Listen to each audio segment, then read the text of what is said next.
और इसी सब के बीच एक बड़ी खबर आती है कि एयर इंडिया की फ्लाइट को धमकी मिलती है बम से उड़ा देने की।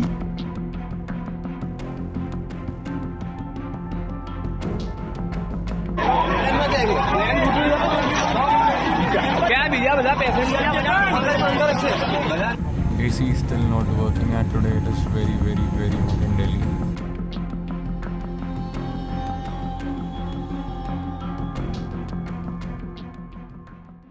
अहमदाबाद में जो घटना हुई उस घटना को लेकर के लगातार आप एक्स पे, सोशल मीडिया पर, टीवी चैनलों पर और आज आए अखबारों में भी सुर्खियों पर देख पा रहे होंगे और लगातार इसके अपडेट कहीं ना कहीं से आप तक पहुंच रहे हैं, वीडियोस पहुंच रहे हैं। जो एक शख्स बच गया है उसकी भी वीडियो आई, साथ ही साथ बहुत सारी ऐसी जानकारी आ रही है कि पहले भी इस तरह से चीज़ों को बताया गया था। एक शख्स का वीडियो है जिसने बताया है कि पहले उसने उसके अंदर की जो खामियां थी उसको लेकर के एक वीडियो बनाया था, कंप्लेन भी किया था। In-flight entertainment is not working. Leave in-flight entertainment. If I talk about बहुत सारी चीज़ें आ रही हैं। इन तमाम चीज़ों में एक चीज़ है जो 265 लोगों के मारे जाने की इसमें पूरी खबर है, मौत हुई है। और ये पुष्टि जो है कल तक फिलहाल पूरी तरह से आंकड़ों में नहीं आया था, लेकिन आज 265 लोगों के बात हो रही है। साथ ही साथ 242 लोग विमान में थे। उसके बाद विमान जहां गिरता है वहां हॉस्टल के जो कुछ डॉक्टर थे जो वहां पर लंच करने के लिए आए हुए थे उनकी मौत। तो ये तमाम सारी मौत को मिलाकर के 265।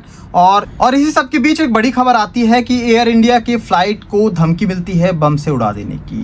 पूरे संदेश को लेकर के फिलहाल कोई पुष्टि नहीं की जा रही है, लेकिन लगातार जो खबरें आई हैं उसके माध्यम से एक बार फिर से एक्स के सारे पोस्ट भर चुके हैं। और इस पूरे मामले को लेकर के जिस तरह से यहाँ पर भी आपको दिख रहा होगा कि एयर इंडिया की फ्लाइट AI 379 को बम की धमकी, थाईलैंड के फुकेट में कराई गई इमरजेंसी लैंडिंग। इस पूरे चीज़ों को नेहा देख रही थी। नेहा बताएंगे कि क्या कुछ अभी तक सामने आया और क्या कुछ देखने को मिल रहा है। फ्लाइट था एयर इंडिया का थाईलैंड से दिल्ली के लिए, हाँ, तो फुकेट से वो टेक ऑफ किया था।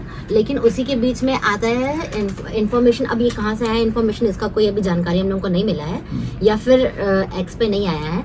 लेकिन इस पर ये दिखा रहा था कि बम का थ्रेट मिला है, तो उसके वजह से इमरजेंसी लैंडिंग थाईलैंड में ही एयर इंडिया की फ्लाइट को कराया। करीब उसमें भी 156 लोग थे बता रहे हैं। 156 पैसेंजर्स थे जो कि सेफ हैं। अभी तक ऐसा कुछ इन्फॉर्मेशन नहीं आया है, बस इमरजेंसी लैंडिंग का इन्फॉर्मेशन आया है। और क्या क्या डिटेल निकल के आया, जिसमें एक वीडियो ये भी आया था जिसमें वो शख्स बता रहा था कि इससे पहले उसने कंप्लेन किए थे। ये सारी चीजें भी आई। इस समय ये हुआ था अहमदाबाद में क्रैश हुआ था, उसके जस्ट पहले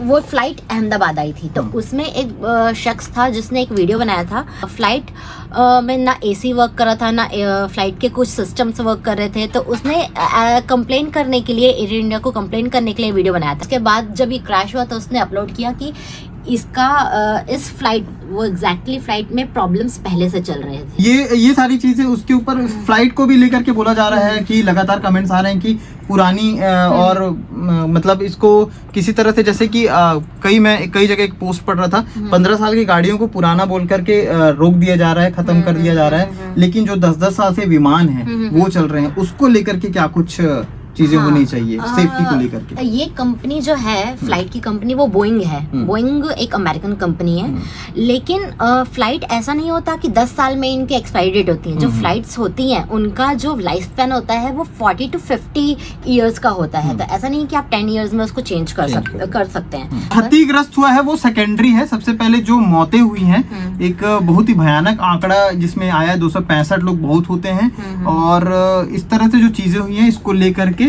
पैनी नजर या पुरानी तैयारियों को लेकर के भी कई सारे सवाल उठ रहे हैं और बहुत सारी चीजें हैं। आज देश के प्रधानमंत्री नरेंद्र मोदी खुद वहां पर पहुंचे थे, सिविल हॉस्पिटल, और वहां पर जायजा लिया है उन्होंने। और लगातार गृह मंत्री से लेकर के तमाम वो जो नेता हैं, वहां के जो लोकल विधायक हैं, जो आसपास के जो भी थे, वो वहां पर मौके पर पहुंचे हैं और कोशिश की जा रही है कि जल्द से जल्द जो है वहां पर चीज़ों को क्योंकि मलबा सा बन गया है।